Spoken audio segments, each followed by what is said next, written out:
कल का जो विषय था हमने जहाँ पर छोड़ा कि श्री राम जी सीता और लक्ष्मण के साथ अयोध्या वापस आ जाते हैं और अयोध्या वासियों के खुशी का ठिकाना नहीं है। अयोध्या वासी इतने खुश हैं कि खुशी में उनके आंखों से आंसू बह रहे हैं, मन गदगद है और सभी देखने के लिए, राम के दर्शन पाने के लिए सारे अयोध्या वासी इकट्ठे होकर खुशी मना रहे हैं। सभी के घरों पर दीपक जल रहे हैं, मिठाइयां बांटी जा रही हैं, आतिशबाजी हो रही है। श्री राम जी सीता और लक्ष्मण के सहित जब अयोध्या में पहुंचते हैं, भीड़ को खड़ा हुआ देखते हैं, उनकी भी आंखें नम हो जाती हैं। 14 साल के बाद अपने अयोध्या को देख रहे हैं, अपने अयोध्या वासियों को देख रहे हैं, अपने परिवार के चेहरे 14 साल के बाद देख रहे हैं। श्री राम जी जब उस पुष्पक विमान से नीचे उतरते हैं, सबसे पहले अपनी अयोध्या की माटी को नमस्कार करते हैं। हे माता, माफ करना, मैं तुमसे 14 साल दूर रहा, तुम्हारी सेवा नहीं कर पाया। फिर सामने अपनी माताओं को खड़ा हुआ देखते हैं और एक एक करके अपनी माताओं से आशीर्वाद लेते हैं, उनसे मिलते हैं। भाव में विभोर होकर इधर से राम की आंखों में भी आंसू हैं, माताओं की आंखों में भी आंसू बह रहे हैं और वह बड़ा सुखद मिलन है। भरत भी खड़ाओं को लेकर खड़ा हुआ है। जब आंखों में आंसू हैं, हाथ में थाल है, सजे हुए थाल के बीच में खड़ा हुआ है और भरत आते हैं श्री राम जी के पास। उन खड़ाओं को आगे करके क्या कहते हैं कि बहुत हो गया, अब संभालो अपने इस राजपाट।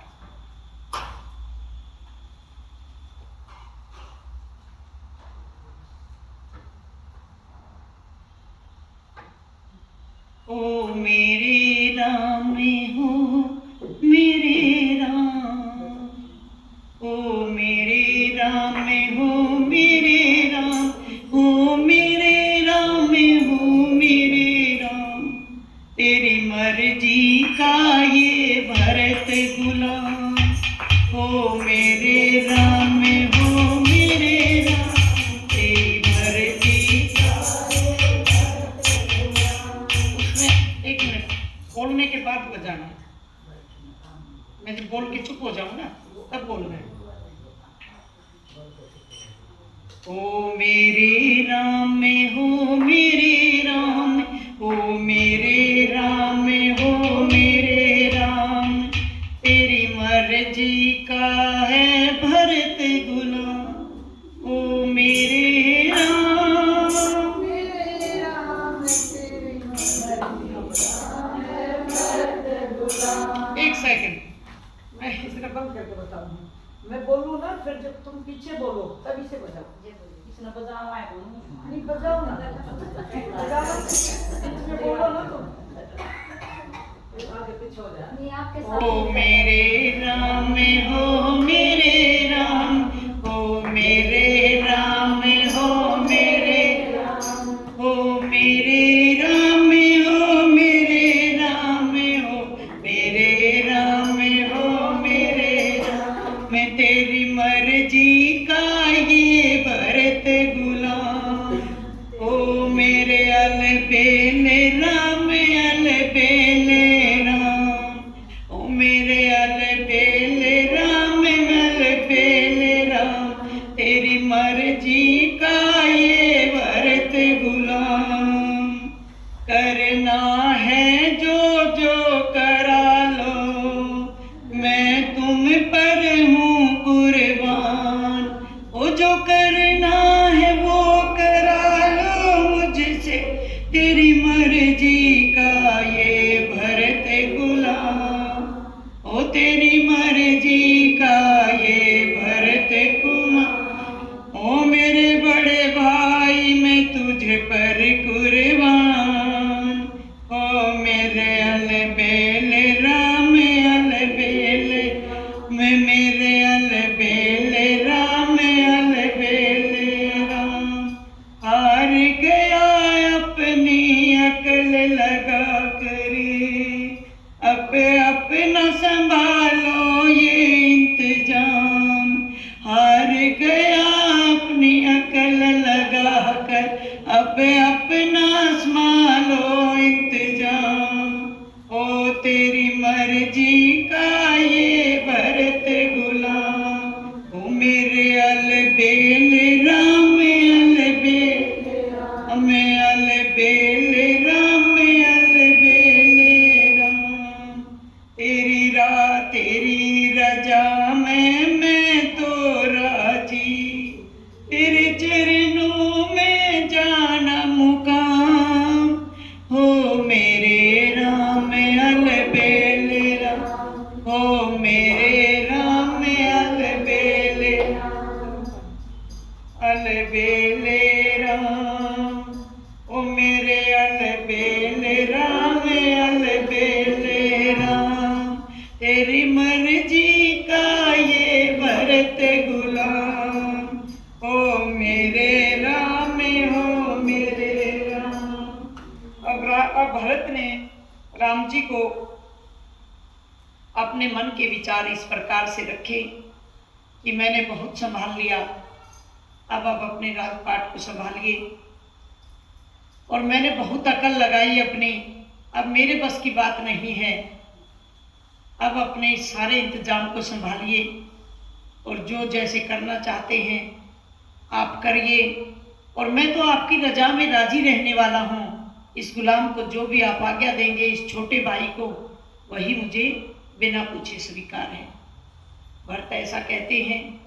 इसके पश्चात राम उसे गले से लगाते हैं और बड़ा दुलार करते हैं, और फिर उनके पैरों को भरत अपने अंगूछे से साफ करते हैं, खड़ाओं को साफ करते हैं, और फिर अपने हाथ से उन्हें खड़ाऊ सौंपते हैं।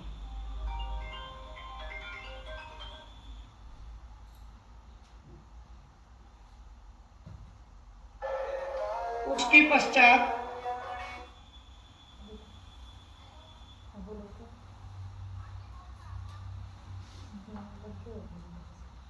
पश्चात फिर गुरुजनों से मिलते हैं। अपने परिवार से मिलने के पश्चात गुरुजनों से मिलते हैं, अपने कुल गुरु वशिष्ठ से मिलते हैं सबसे पहले, और भी ऋषि मुनि आए हुए हैं, सबसे आशीर्वाद लेते हैं। तो वशिष्ठ जी कहते हैं कि राम जी चिरंजीवी हो, यशस्वी भवे, चिरंजीवी भवे, और तुमने रावण पर विजय पाकर अपने कुल की कीर्ति को और भी ज़्यादा उज्जवल कर दिया है। तुमने रावण पर विजय पाई है, जिसकी विजय के लिए आपके बिना कोई सोच भी नहीं सकता। तुमने उन पर विजय पाई है, और आपकी इस परिवार की, इस रघुकुल की कीर्ति को इतना बढ़ा दिया कि उसे हमेशा याद रखा जाएगा। वशिष्ठ जी आदिकाल में जब ब्रह्मा के कहने पर वशिष्ठ जी उनको बताते हैं कि आज मैं बड़ा गौरवान्वित महसूस कर रहा हूँ, क्योंकि एक बार ब्रह्मा जी ने मुझे कहा था कि तुम रघुकुल के कुल गुरु बन जाओ, तो मैंने उस समय पर मना कर दिया था। लेकिन मेरे मना करने के पश्चात ब्रह्मा जी ने कहा कि आप मना मत करो, वशिष्ठ जी इसी रघुकुल में भगवान अवतार लेकर आएंगे, इसी रघुकुल में भगवान अवतार लेकर आएंगे। तो मैं एक युग से तुम्हारी प्रतीक्षा कर रहा था, तुम्हारी बाट जोह रहा था मैं, और मैं तुम्हें पाकर, तुम्हें देखकर अब दोबारा 14 साल के बाद मैं गदगद हो गया हूँ। मेरी खुशी का कोई ठिकाना नहीं है। तुम पुरुषोत्तम हो राम। पुरुषोत्तम वह होता है जो सभी पुरुषों में उत्तम हो, उसे पुरुषोत्तम कहा जाता है। और तुम्हारी कीर्ति का पताका युगों युगों तक, तुम्हारे इस रघुकुल की कीर्ति का पताका युगों युगों तक आकाश में फहराता रहे। और मैं आशीर्वाद देता हूं कि इस परिवार पे जो इतनी बड़ी दुख की जो घड़ी आई थी, ऐसा समय इस परिवार को फिर कभी भी ना झेलना पड़े। और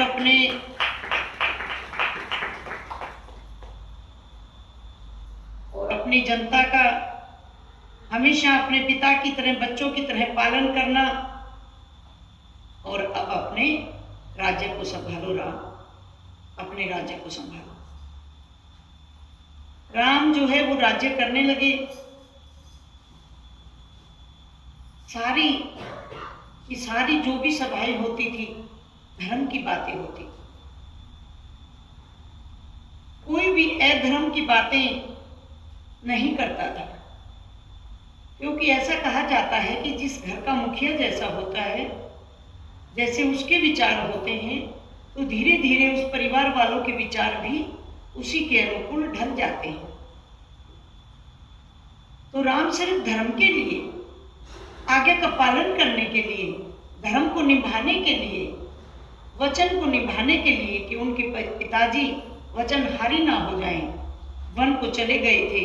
उन्होंने पूछा तक नहीं था कि पिता मुझे ही क्यों, ऐसा क्यों, मैं बिना राज्य लिए, बिना राजा बने भी तो यहाँ रह सकता हूँ। लेकिन कभी उसने, राम ने कोई सवाल नहीं किया, बिना ही सवाल किए और वन की तैयारी कर दी। तो ऐसी ही उनकी जनता थी। लेकिन कहते हैं कि कितना ही अच्छा मुखिया हो, कितना ही अच्छा घर हो, कितने ही अच्छे विचार हों, लेकिन फिर भी कोई ना कोई तो कमी रह जाती है, और कोई ना कोई तो उस लाइन से हटके भी चलने वाला होता है। आपने देखा है कि जो गुरुजन स्कूल में, कॉलेज में जब पढ़ाते हैं बच्चों को, अगर एक क्लास में 50 बच्चे हैं, तो उन 50 बच्चों में कुछ बच्चे अव्वल आते हैं, कुछ टॉप करते हैं, और कुछ बच्चे फेल हो जाते हैं। तो गुरुजन ने कहीं भी कोई पक्षपात नहीं किया। गलती थी उन शिष्यों की, जिन्होंने गुरुजनों की बातों पर ध्यान नहीं दिया। अब ध्यान नहीं दिया तो उससे वंचित रह गए, और परीक्षा आई तो कुछ याद नहीं था, क्योंकि कुछ सुना नहीं ध्यान से, तो फेल हो गए। तो परिवार में भी कई बार इस प्रकार के लोग मिल जाया करते हैं। इसी प्रकार से राम की नगरी में भी कुछ कुविचार वाले लोग थे, जिनके विचार धर्म से पूर्ण रूप से नहीं मिलते थे। अब कई इंसान बड़ी अच्छी बातें कहते हैं, लेकिन अच्छी बातें कहते कहते किंतु परंतु लगा देते हैं, उसे जो का तो स्वीकार नहीं करते। कमियां ढूंढने की, गलतियां निकालने की आदत होती। राम का राज्य बड़े अच्छे विचारों के साथ और धर्म की राह पर चलते हुए व्यतीत हो रहा था। सीता भी अपनी बहनों से मिलती है और उनके साथ बड़ी खुशी खुशी उनका भी जीवन व्यतीत होने लगा। माताएं भी खुश हैं, परिवार भी खुश है, और सारी अयोध्या भी बड़ी खुश है। स्वर्ग के जैसा एक राज्य है राम का, जहां पर कुछ भी अनहोनी होने की शंका किसी के मन में नहीं आती।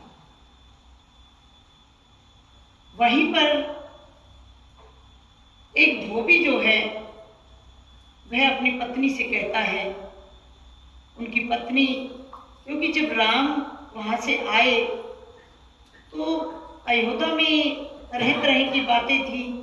सब ये कह रहे थे बहुत अच्छा किया राम ने, सभी ये कह रहे थे 14 साल का वनवास झेलना आसान बात नहीं है, और सीता माई की तो बिल्कुल ही उनका लिए कहना दो कि वो एक किस प्रकार की महिला है, देवी है वो, कि जिन्होंने 14 साल नंगे पांव एक ही कपड़े में एक ही वलकल में अपने पति के साथ व्यतीत कर दिया, अपना पति धर्म निभाया। लेकिन उनमें धोबी के अपनी पत्नी से ऐसा सुनकर, उनकी पत्नी बता रही थी कि ऐसा चर्चा है पूरी अयोध्या में, उन देवी को पूजने का मन चाहता है, नमन करने का मन चाहता है। तो धोबी अपनी पत्नी को आहिस्ते से कहता है, ऐसी क्या सती सावित्री है, 14 साल दूसरे मर्द के घर में रहकर आई है, क्या पता। जबकि सीता ने अग्नि परीक्षा भी दी। तो धोबी कहता है कि हमें क्या पता दी थी या नहीं दी थी, पहले फोन और ये नेट तो होते नहीं थे, हमें नहीं पता, हमने नहीं देखी। इतनी ही बात राम के कानों में पहुंचती है और उसी समय धर्म की रक्षा करने वाले राम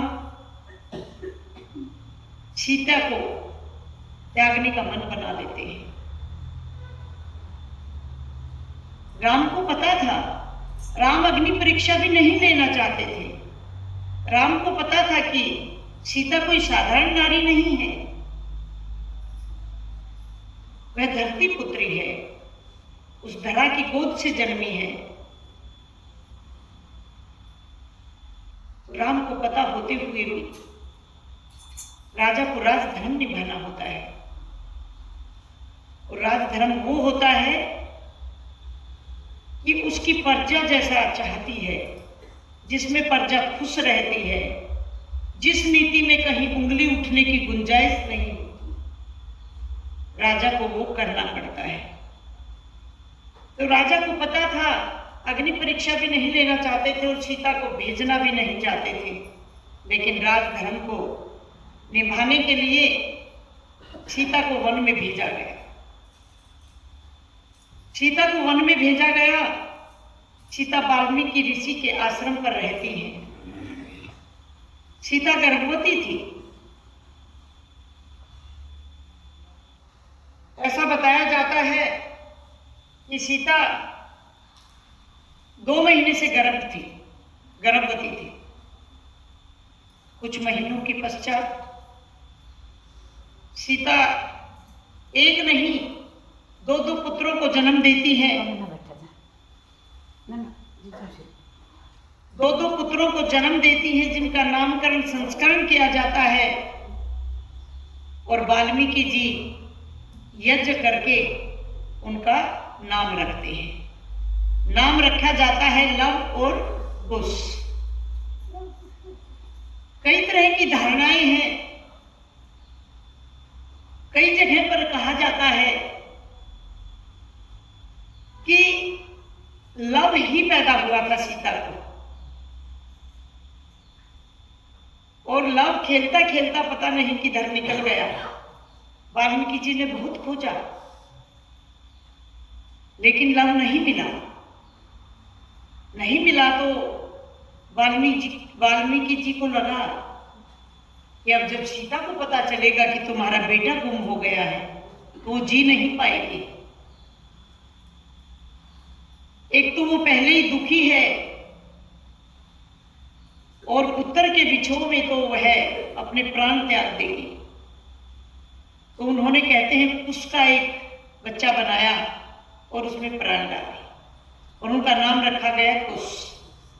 ऐसी भी एक कहानी है, लेकिन ज्यादातर यही माना जाता है कि सीता ने लव और कुश 2 बेटों को ही जन्म दिया।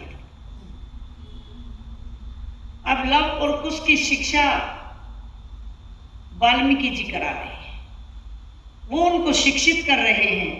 वाल्मीकि जी गुरु हैं उनके। वह कोई भी कुछ भी ऐसा संसार का विषय नहीं छोड़ना चाहते कि जो लव कुश को पता ना हो। शस्त्र विद्या में पारंगत हैं, धर्म की बातों को, धर्म को सीखने में पारंगत हैं, संबंध निभाने में पारंगत हैं, पूर्ण रूप से आज्ञाकारी भी हैं। तो गुरु जी रामायण लिख रहे हैं। वाल्मीकि जी रामायण लिखते जाते हैं और उन बच्चों को भी पढ़ाते जाते हैं, उनसे अवगत कराते जाते हैं, उनके पूरे परिवार का हाल उनके दिमाग में डालते जाते हैं, ये बिना बताए कि वह राम तुम्हारे पिता हैं। इस प्रसंग में वो बच्चे पूर्ण रूप से पारंगत हो जाते हैं। एक समय आया कि राम ने यज्ञ के लिए घोड़ा छोड़ा, पूजा की और घोड़ा छोड़ा, और उसके माथे पर एक तख्ती लगा दी घोड़े के कि इसे कोई भी नहीं रोक सकता। यह यज्ञ का घोड़ा है और इसे रोकने वाले को युद्ध के लिए तैयार रहना पड़ेगा। तो उस घोड़े के साथ में उन्होंने शत्रुघ्न की जिम्मेवारी लगाई कि आप इसके पीछे रहेंगे, इसको स्वतंत्रता से जाना है, आपको इसको रास्ता निर्धारित आपने नहीं करना, स्वतंत्रता से जाने दो, ये जिधर भी जाए उधर चलने दो, लेकिन जो भी बाधाएं आए, चाहे वह बाधाएं किसी भी प्रकार की हो, उसे हटाने का कार्य आपका रहेगा। घोड़े को छोड़ दिया जाता है। शत्रुघ्न उसके पीछे पीछे कुछ दूरी बनाकर रहते हैं। घोड़ा स्वतंत्रता से घूमते हुए जा रहा है। कई जगह पर घोड़े को रोका गया, हट भी किया गया, तो शत्रुघ्न ने उन्हें ये बताकर और मनाने की कोशिश की कि इस घोड़े को छोड़ दो, इसे हाथ मत लगाओ। जो नहीं माना उसे रास्ते से हटा दिया गया और घोड़ा स्वतंत्रता पूर्वक आगे बढ़ता रहा। चलते चलते घोड़ा वाल्मीकि ऋषि के आश्रम के पास आ जाता है। दोनों सुकुमार खेल रहे हैं। उस घोड़े की सजावट को देखकर वह उसके पास चले जाते हैं। ये सजा हुआ घोड़ा यहाँ पर अकेले कैसे विचरण कर रहा है। वो घोड़े के पास जाते हैं तो उसकी तख्ती को पढ़ते हैं कि इसे कोई मत पकड़ना, पकड़ोगे तो उसे युद्ध करना पड़ेगा। ये राजेश्वर राम का घोड़ा है जो बहुत ही प्रतापी है और धर्म को मानने वाले हैं। इसमें कोई अड़चन नहीं डाल सकता। तो जब वो ऐसा पढ़ते हैं तो माँ ने जैसा बताया था कि तुम स्त्री पुत्र हो, क्षत्रिय हो, वो पढ़ते हैं तो वो उस घोड़े को बांध लेते हैं, क्योंकि गुरु ने उन्हें सिखाया था कि जब युद्ध के लिए कोई ललकारे तो पीछे नहीं हटते। क्षत्रिय अपनी जान तक दे सकते हैं लेकिन पीछे नहीं हटेंगे, तो घोड़े को बांध देते हैं। अभी कुछ ही दूरी बनाकर शत्रुघ्न है।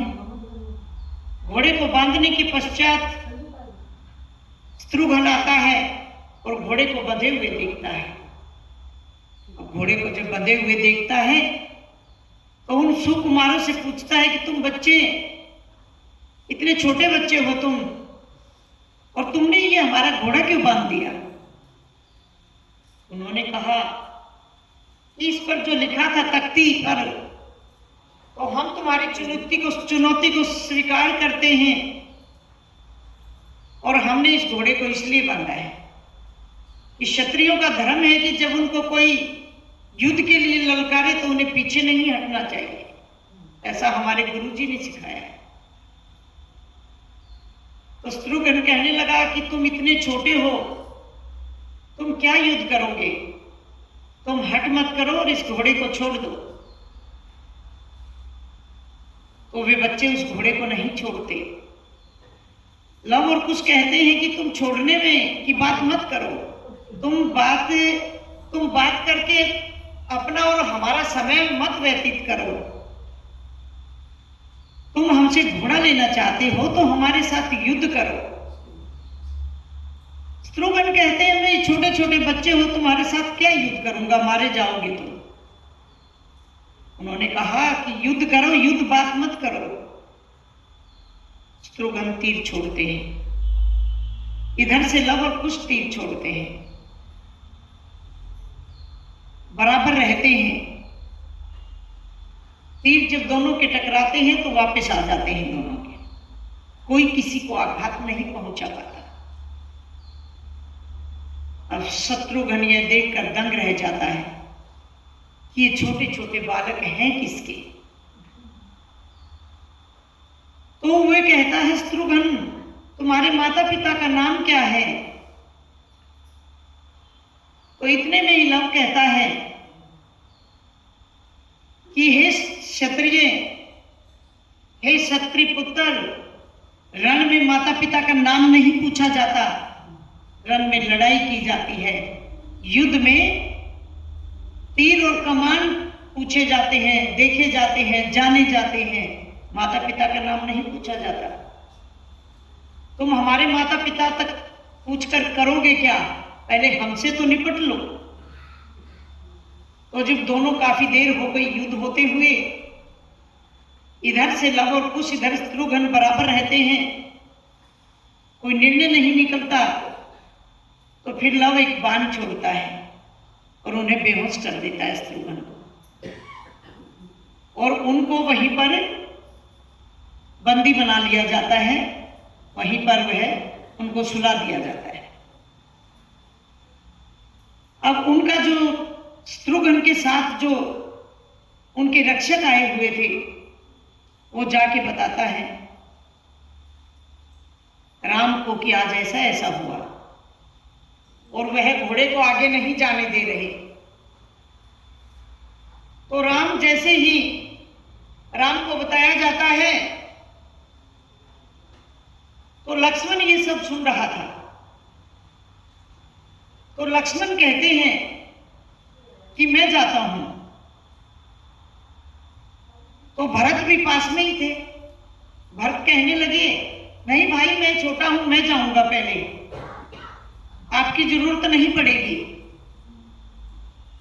तो भरत रथ में बैठकर जाते हैं और वहां पर पहुंचकर देखते हैं कि उन छोटे छोटे सुकुमारों ने घोड़े को बांधा हुआ है, पास में ही शत्रुघ्न लेटा हुआ है और उनके हाथों में तरकस और बाण है। अब भरत वहां पर पहुंचकर कहता है कि तुमने इस घोड़े को किस लिए बांधा है। तो वह फिर वही बात दोहराते हैं कि हमने इस घोड़े की माथे पर जो तख्ती लगी है उसे देखकर, उसे पढ़कर हमने घोड़े को बांधा है और आपके साथ युद्ध करने के लिए हम तैयार हैं। तो भरत कहता है तुम छोटे छोटे बच्चे क्या युद्ध करोगे मेरे साथ, तुम मारे जाओगे, तुम ये घोड़ा लौटा दो और अपने घर जाओ। तो वो कहते हैं कि आप अपना क्यों समय बर्बाद करते हो, घोड़ा लेने आए हो ना, और हमने आपका घोड़ा बांधा है, तो आप युद्ध करें और हमसे घोड़ा ले जाएं, हम कब मना करते हैं आपको। तो वे भरत कहता है कि तुम सीधे तौर से नहीं दोगे मुझे तुम्हारे साथ युद्ध करना ही पड़ेगा, मैं नहीं चाहता था तुम्हें बच्चों को देखकर। तो फिर दोनों तरफ से युद्ध शुरू हो जाता है। काफी देर तक युद्ध चलता रहा, फिर भी कोई निर्णय ना निकला। तो फिर भरत को भी सुला देते हैं। फिर उनके रक्षक जाकर भरत के पक्ष बताते हैं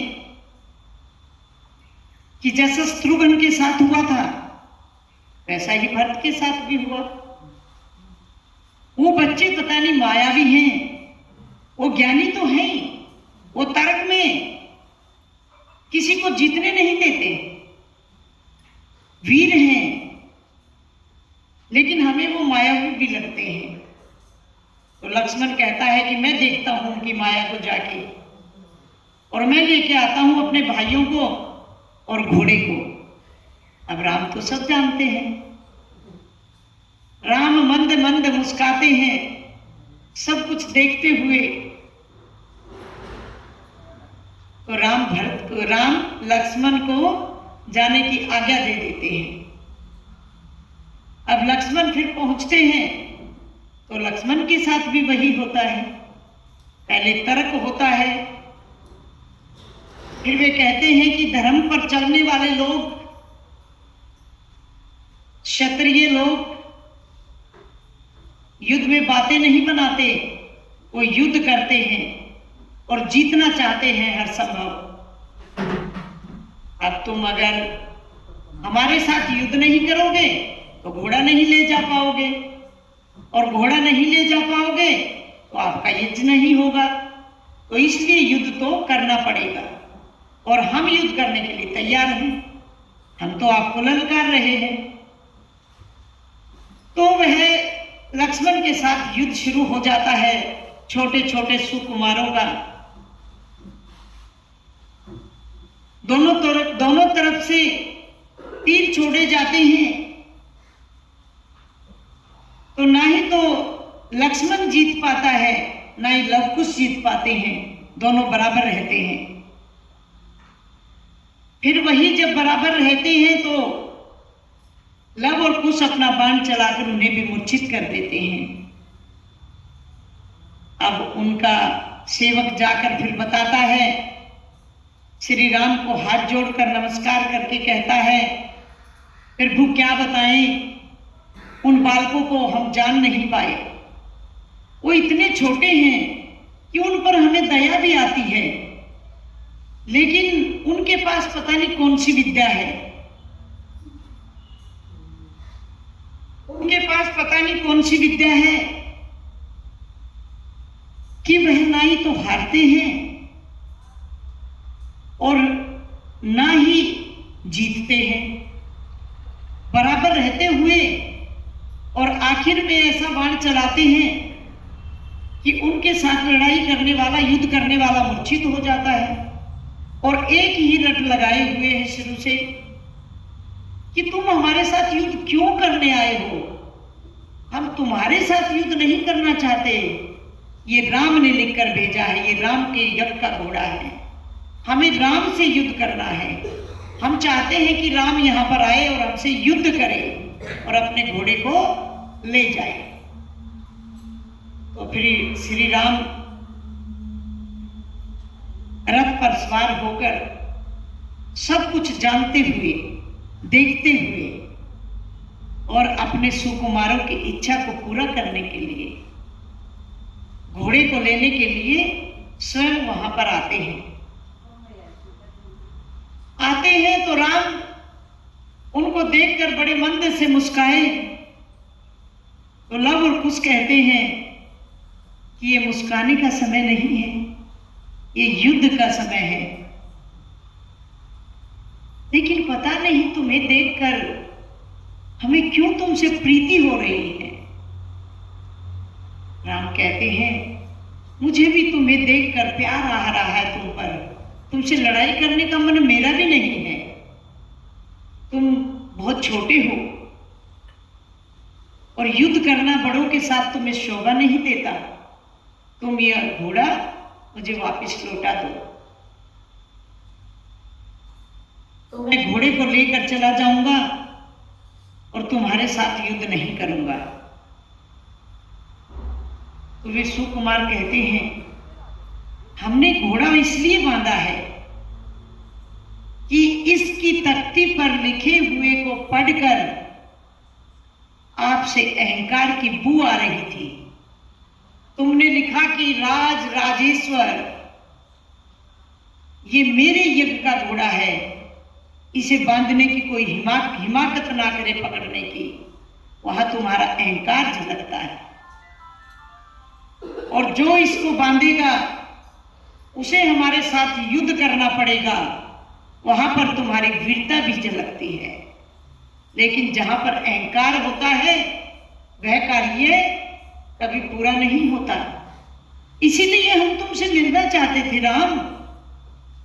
हमारे गुरु ने जो रामायण हमें पढ़ाई है, जो रामायण हमसे हमें सिखाई है, जिस रामायण से हमें अवगत कराया है, उसमें ऐसा लिखा है कि राम धर्म पर चलने वाले हैं, धर्म को निभाने वाले हैं।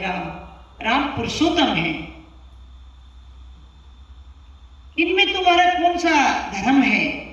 हम यही पूछने के लिए तो आपसे युद्ध करना चाहते थे, इसीलिए तो आपको बुलाना चाहते थे। यहाँ पर हमारे सवाल हैं, उनका जवाब दे दो, जो हमें रामायण पढ़ते हुए उन सवालों के जवाब नहीं मिले। आप ये बताइए कि आपने अपनी पत्नी को क्यों त्यागा? उनका कसूर क्या था? क्या जनता का कोई एक इंसान ये कह दे कि तुम्हारी पत्नी में कोई खोट है, और तुम ये जानते हुए भी कि तुम्हारी पत्नी में कोई खोट नहीं है, तो क्या कोई अपनी पत्नी को त्याग देगा? क्या अपनी गर्भवती पत्नी को कोई वनों में अकेला छोड़ देगा? वो कैसे जिएगी, कैसे अपना निर्वाह करेगी? उसके लिए तुम कैसे छोड़ सकते हो अपनी पत्नी को?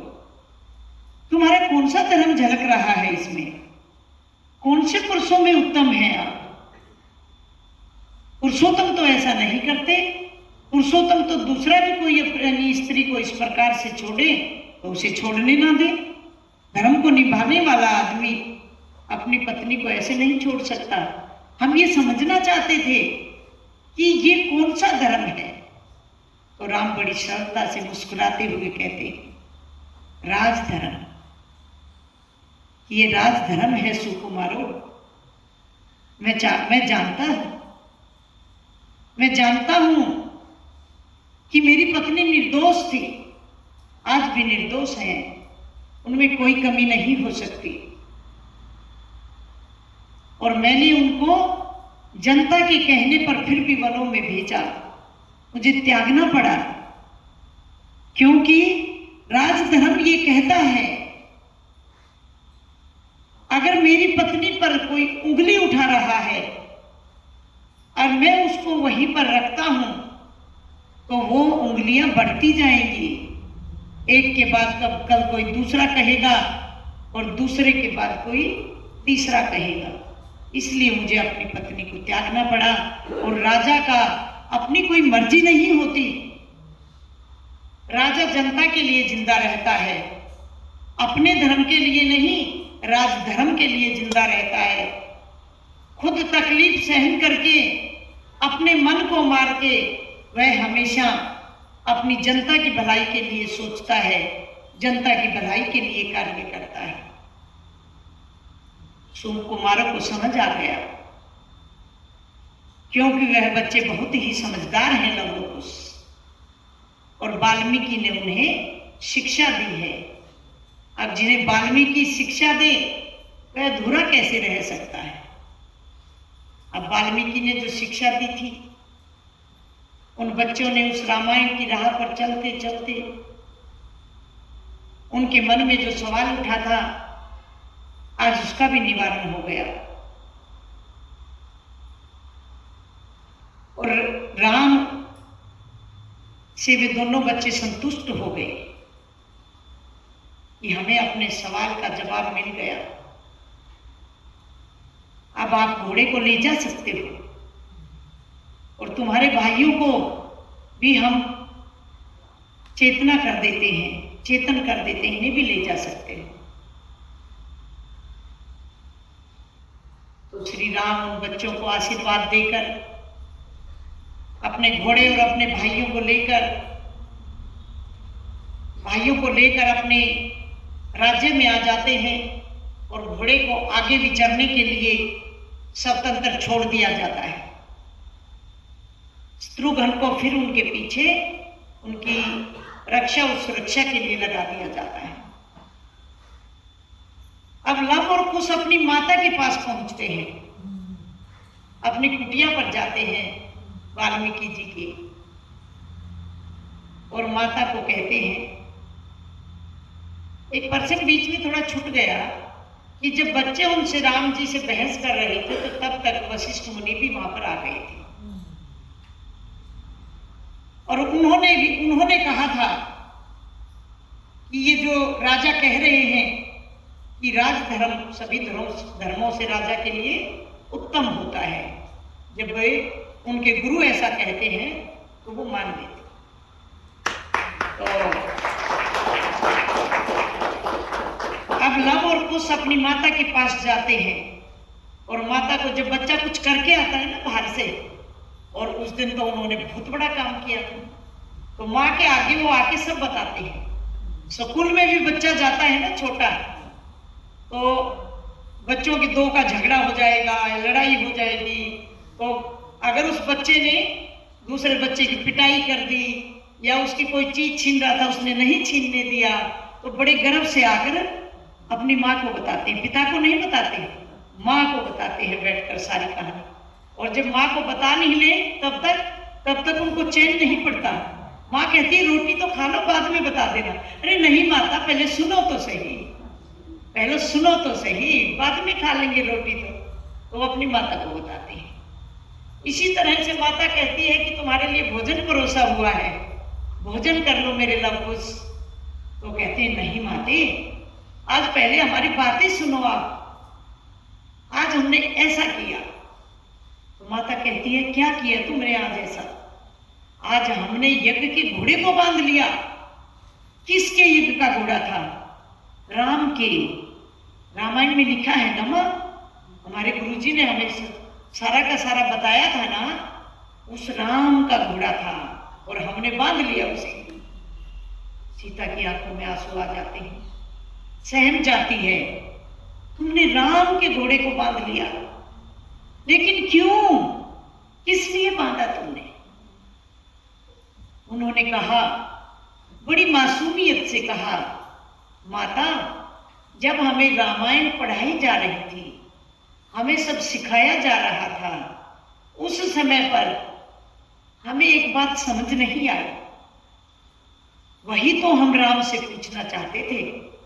अगर हम घोड़े को ना बांधते तो हम राम से कैसे मिलते और हमारे सवाल का जवाब कैसे मिलता? इसलिए हमने घोड़े को बांध लिया।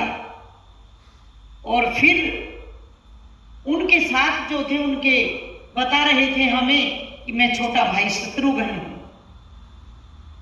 हमने गुरुजी की सिखाई विद्या से उन्हें बेहोश कर दिया और उन्हें भी बंदी बना लिया घोड़े के साथ साथ। उसके बाद पता है माता कौन आया? उनके भाई बता रहे थे कि मैं भी उनका भाई हूं। फिर भरत आए, हमने भरत को भी अपने बाणों से पछाड़ दिया और उन्हें भी हमने बेहोश करके यहीं पर बंदी बना लिया। माता यहीं पर नहीं रुकी लड़ाई। फिर उसके बाद लक्ष्मण आए, वो भी उन्हें अपना छोटा भाई बता रहे थे ना, जैसे रामायण में लिखा गया है। तो लक्ष्मण को भी हमने पछाड़ दिया। वो बड़े वीर बनते थे और कहते थे कि तुम वान मत उठाओ, अगर मेरा वान उठ गया तो तुम जान से जाओगे। लेकिन हमने उन्हें भी पछाड़ दिया माते, उन्हें भी हमने बंदी बना लिया। अब सीता को आंसू पे आंसू बह रहे हैं और सीता इस प्रकार से देख रही है उन्हें, ऐसे निहार रही है कि इन्होंने क्या कर डाला। सीता सुन रही है। फिर क्या हुआ? माता फिर राम आए। हमने राम को ही तो बुलाना था वहां पर, लेकिन माता हमें उस राम के प्रति पता नहीं क्यों प्रीति हो गई। और राम जी भी ऐसे ही कहने लगे कि तुम बच्चों से मुझे प्यार आ रहा है, तुम्हारे साथ मेरा रण करने का, युद्ध करने का बिल्कुल मन नहीं है। और माता जिस पर्सन को पूछने के लिए हमने राम को बुलाया था, उन्होंने बड़ी सरलता से उस पर्सन का उत्तर भी दे दिया और हम संतुष्ट हो गए। और हमने संतुष्ट होकर और अपने गुरु की बात को मानकर, वाल्मीकि जी ने जैसा हमें कहा, बात को मानकर, और हमने घोड़े को वापस लौटा दिया। अब माता कहती हैं कि तुम अपने पिता पर तीर तान रहे थे। वाल्मीकि जी ने कहा कि इन्होंने तो तीर तान लिए थे। फिर राम ने कहा कि मेरी तुम्हारे साथ युद्ध करने की कोई इच्छा नहीं है, मुझे तुम पर प्यार आ रहा है। तो इन्होंने अपने तीर बाण नीचे किया। अब सीता कहती तुमने राम पर की ऊपर तीर छोड़ना चाहा, राम के ऊपर तुमने बाण ताना, ये कैसे हो गया? कैसे किया तुमने लवकुश, तुमने कैसे किया? सीता रोती जा रही है, बताती जा रही है, और उनकी दासी सामने बैठी है। गुरु वाल्मीकि भी आ जाते हैं। सीता रोते रोते कहती है, तुमने जिस पर तीर ताना है वह बिल्कुल अनर्थ है, अधर्म का कार्य है। तो बच्चे कहते हैं, हमने कौन सा अधर्म किया मैया? गुरुजी ने सिखाया था हमें कि जब रण के लिए कोई ललकारे तो क्षत्रिय पीछे नहीं हट सकता। तो उन्होंने कहा, सीता ने पूछा, उन्होंने किस रण के लिए तुम्हें ललकारा था? माता उस घोड़े के माथे पर बंधी हुई जो पट्टी थी, उससे अहंकार की बू आ रही थी, और उसने हमें युद्ध के लिए ललकारा था, तो हमने उस युद्ध को स्वीकार किया। तो रोती रोती सीता कहती है, तुम नहीं जानते, तुमने क्या कर डाला। कोई पिता पर पुत्र क्या बाण ताड़ता है, तीर मारता है क्या कोई अपने पिता को? तो लवकुश कहते हैं, माता तुम कहना चाहती हो कि राम हमारे पिता हैं, जिस राम की हम कथा पढ़ते आते थे, माँ आप आगे वही सीता है माँ। तो रोते रोते कहती है, मैं अब आगे कैसे हो सकती हूं मेरे पुत्रों? जिनके पति राम हैं, जो परमेश्वर राम है, उनकी पत्नी अभागी कैसे हो सकती है? वो तुम्हारे पिता हैं। तो दोनों बच्चे अपनी मां से लिपट जाते हैं। अपनी मां का दुख उनसे देखा नहीं जा रहा, क्योंकि जैसे जैसे वो रामायण पढ़ते जा रहे थे, भावुक होते जा रहे थे कि सीता की गलती क्या थी, सीता ने कितनी मुश्किल से अपने बच्चों को पाला होगा, कैसे उसने निर्वाह किया होगा, कहां पर रही होगी, उनकी किसने रक्षा की होगी। तो जैसे जैसे आगे प्रसंग आया कि वाल्मीकि के कुटिया पर रही, तो उनको तब सब समझ आ गया। अपनी माँ की बात सुनकर माता के साथ साथ उनकी आंखों से भी आंसू बह रहे हैं कि माता आपने हमें इतनी मुश्किल से पाला है, और फिर भी आप ये कह रही हैं। लेकिन आप जो कह रही हैं वो सत्य है, क्योंकि हमारे पिता ने जो हमें राजधर्म समझाया, तो उन्होंने हमें समझाया कि राजा कभी अपने लिए नहीं जीता, राजा हमेशा प्रजा के लिए जीता है, प्रजा के लिए कार्य करता है। तो हमें समझ में आ गया कि राम ने आपको क्यों त्यागना पड़ा था, जबकि हमारे पिता जानते थे कि आप निर्दोष हैं, आपकी कोई गलती नहीं। तो अब काफी देर हो गई सुनते हुए, अब फिर एक भजन गुनगुना लेते हैं बीच में, आप सबको एनर्जी मिल जाएगी।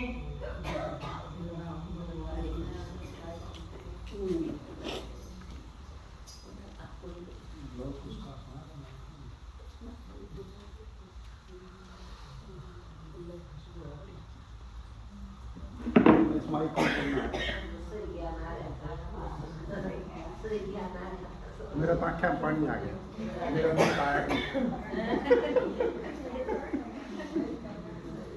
छोटे छोटे बालक बेचारे देखें।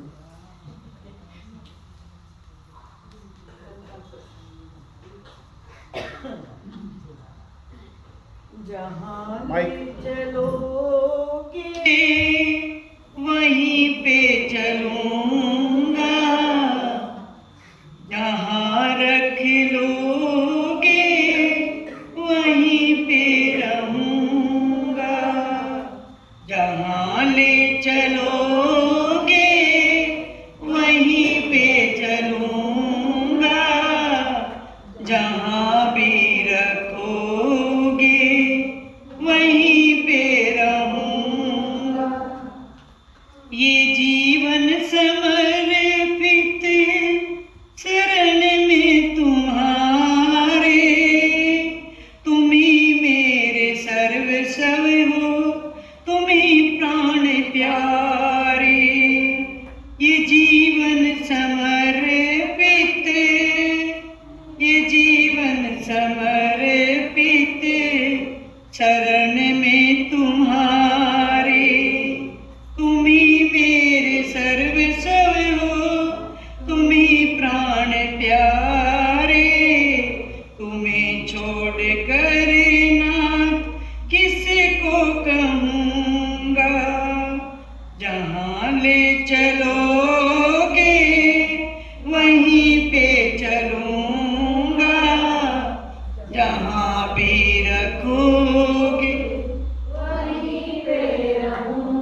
अरे जी कर लो करा लो प्रभु जो तुम्हारी मर्जी, कहना भी होगा तो तुम्ही से कहूँगा, जहाँ ले चलोगे वहीं पे चलूँगा, जहाँ ले चलोगे वहीं पे चलूँगा, जहाँ ले चलोगे वहीं पे चलूँगा।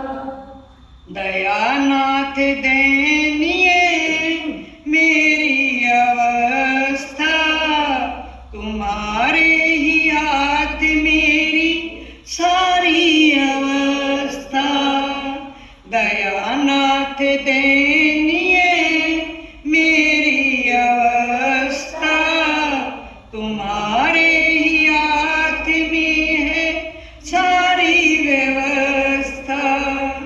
सहाओगे नाथ जो भी खुशी से सहूँगा, जहाँ ले चलोगे वहीं पे चलूँगा, जहाँ भी रखोगे वहीं पे रहूँगा। तुम्हारे ही दिन हैं तुम्हारी ही रातें, कृपानाथ सब हैं तुम्हारी कृपा से। तुम्हारे ही दिन हैं तुम्हारी ही रातें, कृपानाथ सब हैं तुम्हारी कृपा से। नारायण प्रभु प्रेम पावन रहूँगा, जहाँ ले चलोगे वहीं पे चलूँगा, जहाँ रख लोगे वहीं पे रहूँगा, जहाँ ले चलोगे वहीं पे चलूँगा। बोलो सियावर रामचंद्र की, बोलो राधे श्याम की, बोलो सियावर रामचंद्र की, बोलो हर हर महादेव।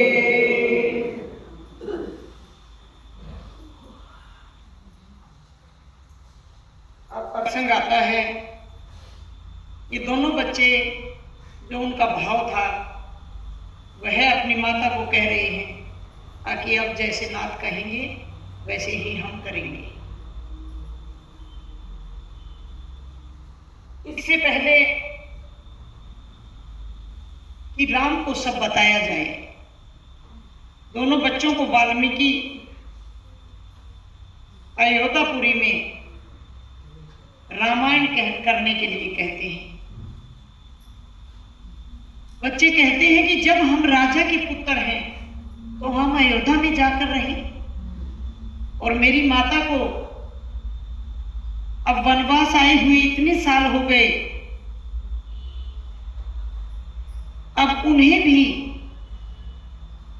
अयोध्या में जाना चाहिए, और हमारे पिता को चाहिए कि वह नगर वासियों को, अयोध्या वासियों को मेरी माता का निर्दोष होना बताएं और इन्हें अयोध्या में ही रखें, और सभी सुख वैभव के साथ मेरी माता रहे। तो वाल्मीकि जी बच्चों को समझाते हैं। वाल्मीकि जी बच्चों को कहते हैं, जो उंगली उस दिन उठी थी वह उंगली आज तुम पर भी उठेगी। कल तो तुम्हारी मां पर उठी थी, अब तुम्हें भी अपना, तुम्हारा पिता राम है, तुम्हें भी राम के बच्चे होने का प्रमाण देना पड़ेगा। कैसे दोगे मेरे बच्चे? तो बच्चे कहते हैं कि फिर हमें क्या करना चाहिए? कि तुम घर घर जाकर रामायण का पाठ करोगे, घर घर जाकर, गली गली जाकर पहले तुम्हें रामायण के बारे में उनके दिलों में डालना होगा, सीता के प्रति प्रेम उपजाना होगा कि उस सीता ने, जिसका कोई दोष था ही नहीं, उसने अपने पति से पूछा तक नहीं कि मेरा दोष क्या है, और जो वनों में चली आई खुशी खुशी, अपने पति के राजधर्म ना छूटे, उनके पति पर कोई उंगली ना उठाए उनकी वजह से, इसलिए वह वनों में चली आई और तुम्हें पाला पोसा और बड़ा किया, शूरवीर बनाया, ज्ञानी बनाया और तुम्हें धर्म के बारे में उन्होंने शिक्षा दी और मेरे से शिक्षा दिलवाई कि तुम संसार में रहते हुए शिक्षा में पारंगत हो, अस्त्र शस्त्र की विद्या में पारंगत हो, रिश्ते नाते निभाने में पारंगत हो, आज्ञा का पालन करने वाले बने कि तुम्हारे जीवन में कहीं पर भी कोई दोष ना रहे, इसलिए मैंने तुम्हें शिक्षा दी।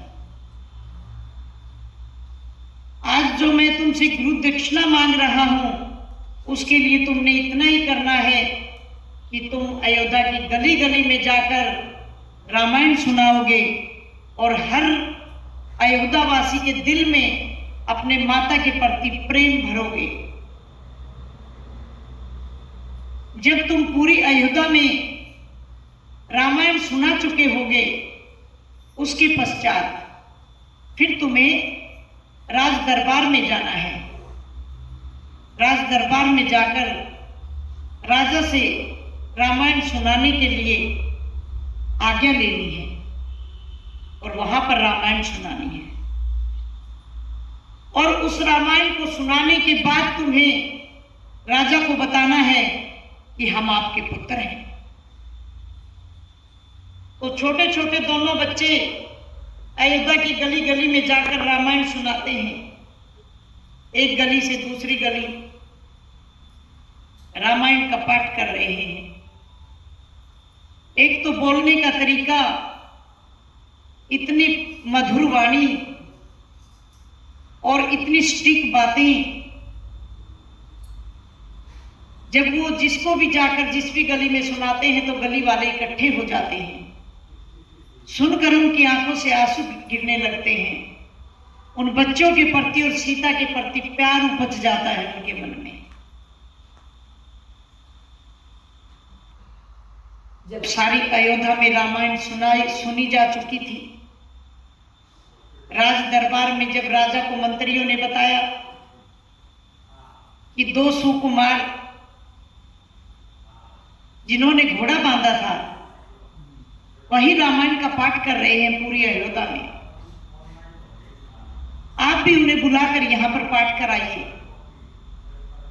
वो आपकी ही गाथा गा रहे हैं। तो राम उनको बुलाते हैं। श्री राम ने उन बच्चों को बुलाया और उन्हें रामायण सुनाने का आज्ञा दी, आदेश दिया। दोनों बच्चे रामायण सुना रहे हैं। रामायण का पाठ जब पूर्ण होता है, उस समय पर दोनों बच्चे बताते हैं कि हे पिता, हम आपके पुत्र हैं, आप हमारे पिता हैं। राम जी जानते हैं, श्री राम को पता है कि लव कुश मेरे ही बेटे हैं और इनकी और जो है सीता निर्दोष है। उसके बाद भी राम राजधर्म को निभाते हुए कहते हैं, जब उनकी माताएं और उनकी दरबार में जो लोग परिवार के बैठे हुए हैं, उनकी आंखें राम की तरफ उठ जाती हैं कि राम क्या कहेंगे। तो वे अपने परिवार की आंखों से पढ़ लेते हैं, जान लेते हैं कि इन सब की इच्छा है कि मैं ये कह दूं कि आओ मेरे पुत्रों, मेरे गले लग जाओ। उनकी आंखों में सब पढ़कर भी राम उनकी जो जिज्ञासा थी उसे पूर्ण नहीं करते। फिर भी राजधर्म को निभाते हुए और दोनों बच्चों को कहते हैं कि तुम कह रहे हो कि तुम मेरे पुत्र हो, इसका क्या प्रमाण है? अब बच्चे क्या प्रमाण करते हैं? बच्चों ने कहा कि हमारी माता ने बताया है कि हम आपके पुत्र हैं। गुरु वाल्मीकि ने रामायण में लिखा है कि लव और कुश राम के बेटे हैं। जब जहां पर गुरु वाल्मीकि रामायण लिख रहे हैं, वहां पर प्रमाण की कोई आवश्यकता नहीं रह जाती। इधर से कुछ नगरवासी बोल पड़ते हैं कि वाल्मीकि की लिखी हुई रामायण को कोई झूठ या गलत नहीं बता सकता, उन्होंने प्रमाण दिया है तो राजा को मान लेना चाहिए। बीच में एक नगरवासी बोलता है कि वाल्मीकि ने लिखा है और बच्चे कह रहे हैं, लेकिन हम तो तब मानेंगे जब सीता आकर ये कहे कि ये मेरे पुत्र है। अब राम ने देख लिया कि उंगली अब भी वहीं उठ रही है। अगर मैंने जो का तो इन बच्चों को अपना लिया तो कल इस एक की जगह 4 बोलेंगे और पूरी जिंदगी इन बच्चों को और इनकी मां को वो सहन करना पड़ेगा जिसके ये अधिकारी नहीं है। तो राम ने बिल्कुल मना कर दिया कि बिना प्रमाण के मैं नहीं मानूंगा। और वाल्मीकि जी को आदेश दिया कि आप सीता को यहां पर लेकर आएं, और सीता अगर ये प्रमाणित करती है कि ये मेरे ही पुत्र हैं तो ये नगरवासी और मैं उस बात को मान देंगे। तो ये प्रसंग यहीं पर उस दिन का खत्म हो जाता है, क्योंकि वाल्मीकि तो पहले कुटिया जाएगा, फिर अगले दिन सीता को लेकर आएगा।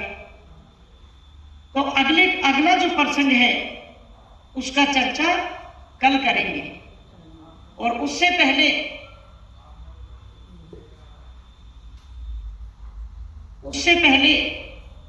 मैं तुम्हें एक छोटी सी मैं 2-4 मिनट की एक कथा बताती हूं जिससे बहुत शिक्षा मिलती है। ध्यान में और भक्ति में इतना बल होता है कि भक्ति चाहे राम की हो, कृष्ण की हो, या शिव जी भगवान की हो, या मां भवानी की हो, जो करता है वो तर जाता है। एक बार की बात है कि 3 साधु थे और तीनों साधु ऐसी भक्ति करते थे कि उनको ब्रह्मा, विष्णु और महेश के सिवा कुछ नहीं दिखता था। वो जिसमें भी झांकते थे तो वही तीनों नजर आते थे। तो वे एक नगर के पास पहुंचते हैं और उस नगर के बाहर बैठकर, क्योंकि नगर में के बाहर से नदी बहती थी बहुत भारी, उसके किनारे पर बैठ जाते हैं एक झाड़ियों के पास, और वहीं पर बैठकर अपना साधना करते रहते हैं। गांव के लोगों ने किसी 1-2 ने देखा जो काम के वास्ते अपनी नाव में बैठकर आते थे, तो पता चला तो उसने नगर में जाके किसी और को बताया। वो उनके लिए कोई खाना लेकर गया, कोई खाने की कोई वस्तु लेकर गया तो उन्हें आशीर्वाद दिया। कोई बीमार था, उन्हें आशीर्वाद दे दिया तो वो ठीक हो गया। किसी को कोई परेशानी थी, उनको आशीर्वाद दिया तो वो ठीक हो गया, उनकी पूर्ण हो गई। तो नगरी में चर्चा फैल गई। अब वहां पर एक पादरी रहते थे, तो पूरी की पूरी नगरी उनके पास जाया करती थी। हर हारी में, बीमारी में, किसी प्रकार का कुछ दुख है, कुछ पूछने के लिए। अब पादरी के पास लोग कम होने लगे। पादरी देख रहा है कि क्या बात है, रोज रोज जनता कम हो रही है, कहीं और तो नहीं जाने लगी। तो पादरी ने पूछा अपने सहयोगी से ये सब क्या हो रहा है?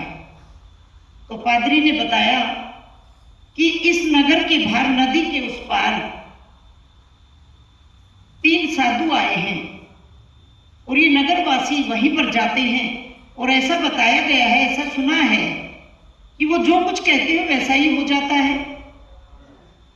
तो पादरी को बड़ा गुस्सा आया, इसने तो मेरी सारी रोजी रोटी ही खत्म कर दी इन्होंने। तो अब यहाँ पे कोई आएगा नहीं, कोई चढ़ाएगा नहीं कुछ, तो मेरा गुजारा कैसे होगा?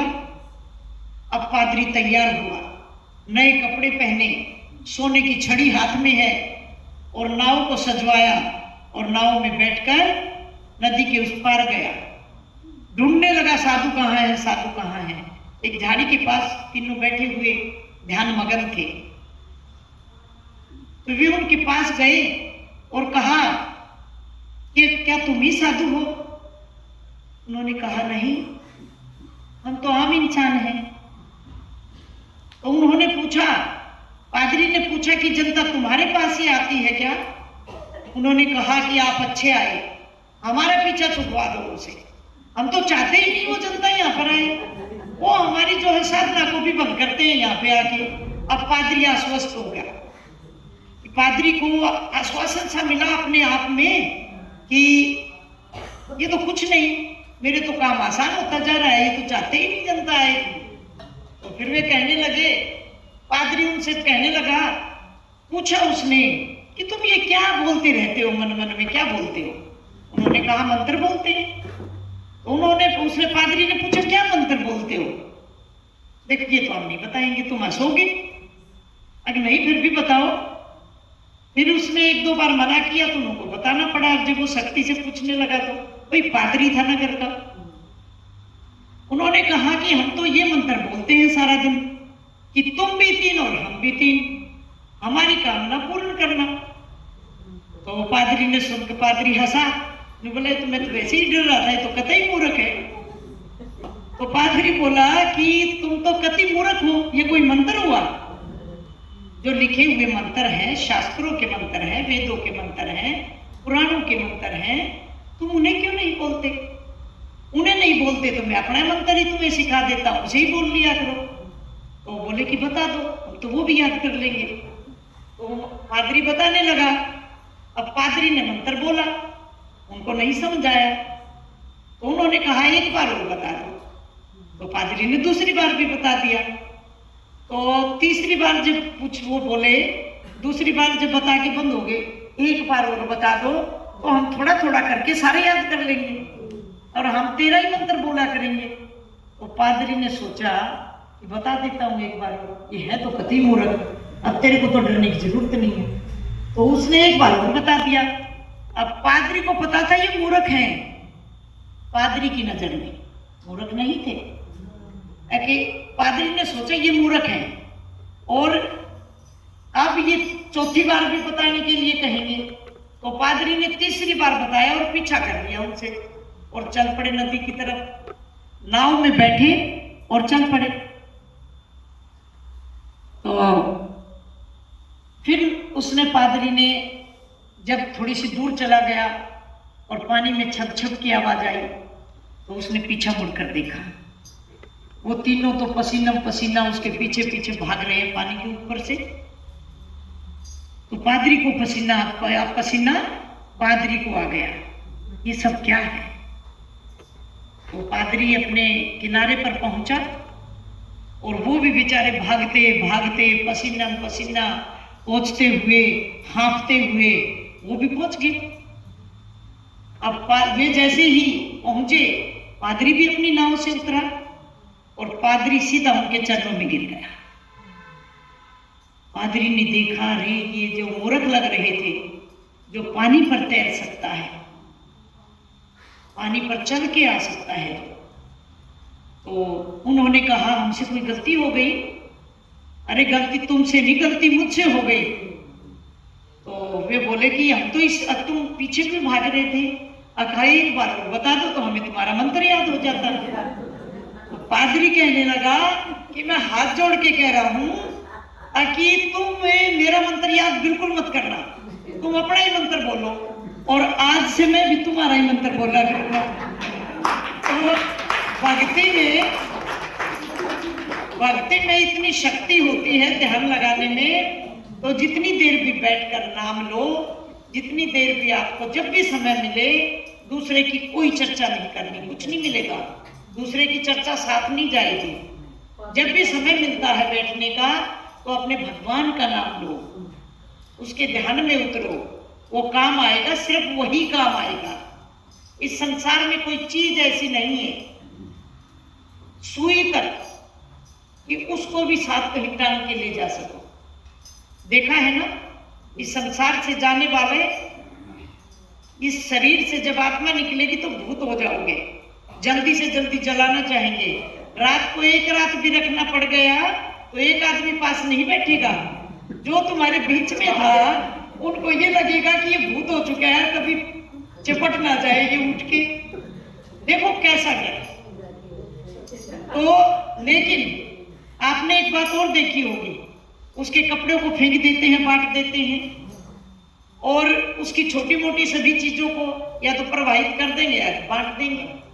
लेकिन एक बात गौर करना, अगर नाक में कान में भी पहना है तो उसे उठा के तिजोरी में रखेंगे, उसमें भूत नहीं है। तो इतनी स्वार्थी है ये दुनिया इतनी स्वार्थी है। तो किसी के प्यार में इतने अंधे मत हो, प्रेम करो, प्रेम के बिना संसार नहीं चलता। लेकिन मोह मत पालो इतना बड़ा, क्योंकि जब जाने वाले को कोई कितने दिन याद करता है, कोई 7 दिन, कोई 13 दिन, कोई 1 महीना, 1 साल के बाद तो फिर तब याद करेंगे जब सरहद आएगा। फिर तो कनागत निकालने के लिए याद करेंगे कि उस दिन पे हो गया था। और कईयों को उसे वो भी नहीं याद रहता, फिर वो अमावस्या को निकालते हैं कि भाई वो याद तो है नहीं, चलो अमावस्या को निकाल देते हैं। तो इतना प्यार है रहने वालों को। कोई किसी से परमानेंट प्यार नहीं करता। जब तक ये आत्मा शरीर में है प्यार है। जिस दिन ये निकली अपने हाथों से जलाए जाते हैं। तो अब एक भजन गुनगुना लेते हैं, फिर आप चाय दें। गड़िया का भी इस्तेमाल करा करो। ईब करेंगे। हाँ सही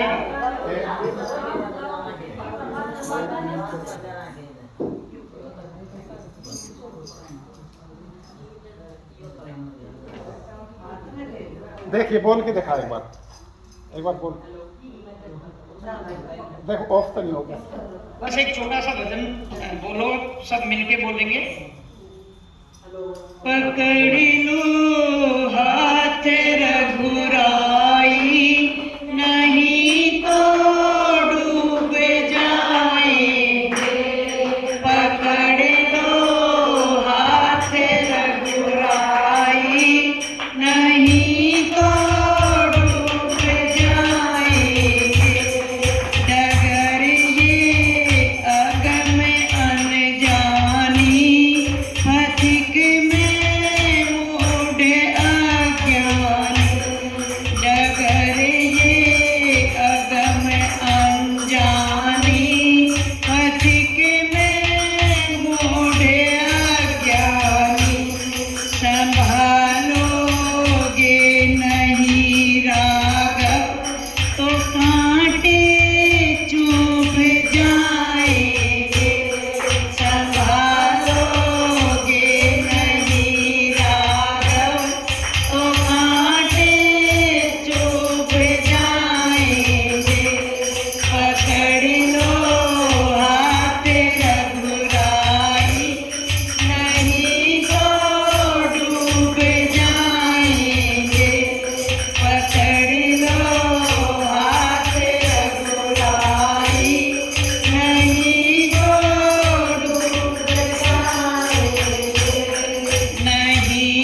प्रभु हम खूब आएंगे, पकड़ लो हाथ रघुराई, नहीं तो डूब जाएंगे, पकड़ लो हाथ रघुराई, नहीं तो डूब जाएंगे।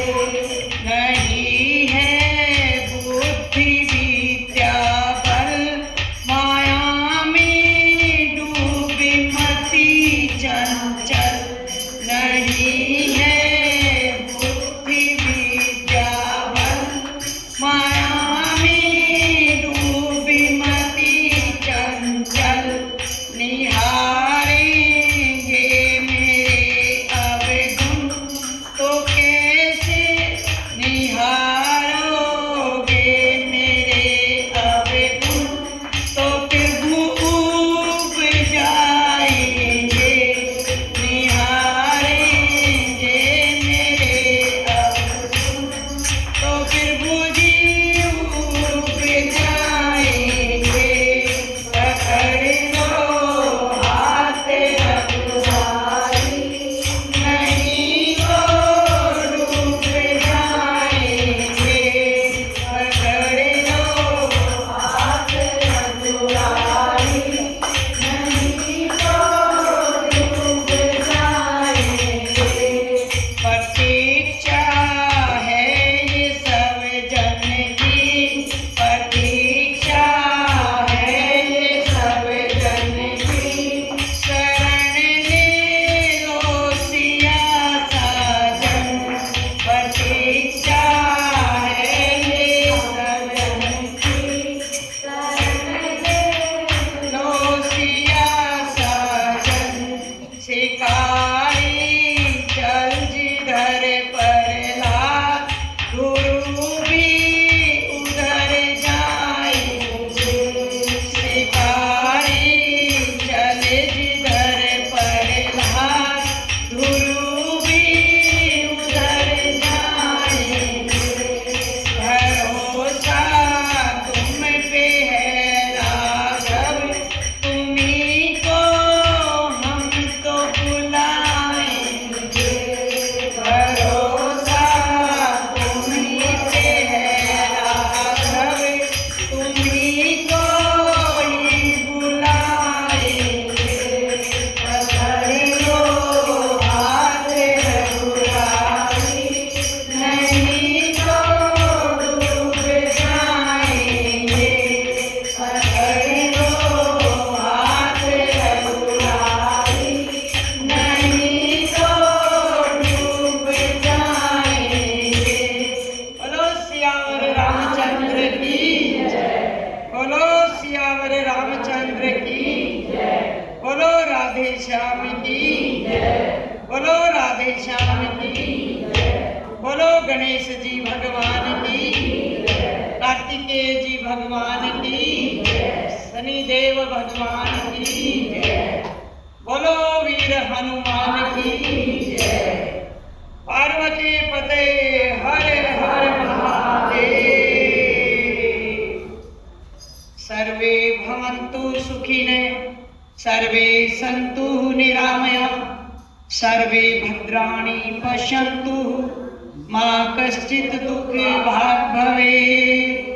हे ईश सब सुखी हो, कोई न हो दुखिहारी, सब भद्र भाव देखी, सन मार्ग के पथिक हों, दुखिया